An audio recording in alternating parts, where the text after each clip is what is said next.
Tout le monde se détourne du crowdfunding immobilier, mais le mal est déjà fait. Le crowdfunding immobilier a longtemps été perçu comme une alternative attractive pour les investisseurs cherchant à diversifier leurs placements. Cependant, les récentes données publiées pour le premier semestre 2024 révèlent une augmentation significative du taux de défaut des projets immobiliers. Alors que les rendements continuent de grimper, les risques associés à ce type d'investissement sont de plus en plus préoccupants. Découvrez dans cette vidéo pourquoi le crowdfunding immobilier est devenu un placement risqué. Une hausse inquiétante des défauts de paiement. Le dernier baromètre du crowdfunding immobilier en France, réalisé par Forvis Mazars et l'association France FinTech, met en lumière une hausse alarmante des défauts de paiement dans ce secteur. Selon ce rapport, les pertes définitives concernent désormais entre 2% et 4% des projets, alors qu'en 2023, ce taux se situait entre 0% et 2%. Cette tendance témoigne d'un durcissement des conditions économiques pour les projets immobiliers, avec un impact direct sur les investisseurs. Les procédures collectives, telles que les redressements ou liquidations judiciaires des entreprises porteuses de projets, se multiplient, augmentant la probabilité que les projets échouent sans que les investisseurs puissent récupérer leur mise.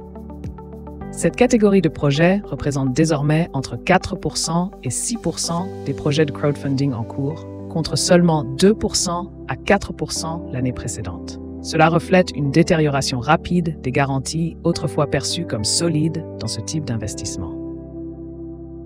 Des retards de remboursement qui s'accumulent. Le problème ne s'arrête pas là. En plus des pertes définitives, les retards de remboursement atteignent des niveaux inédits. D'après le site spécialisé Hello Crowdfunding, qui regroupe des données du secteur, plus de 40% des projets en cours ne sont pas remboursés dans les délais fixés à l'origine. Plus alarmant encore, 25% des projets présentent un retard supérieur à 1 an. Et près de 9% des projets sont dans une situation critique, avec des retards dépassant 2 ans. Ces retards prolongés mettent les investisseurs dans une position inconfortable, car l'incertitude autour du remboursement de leur capital s'accroît avec le temps.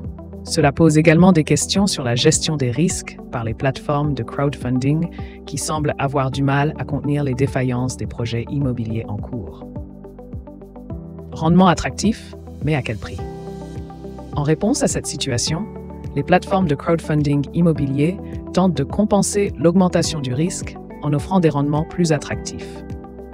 Le taux de rendement moyen a ainsi dépassé 11% avant impôt en 2024, comparé à environ 10% en 2023 et 9,5% en 2022.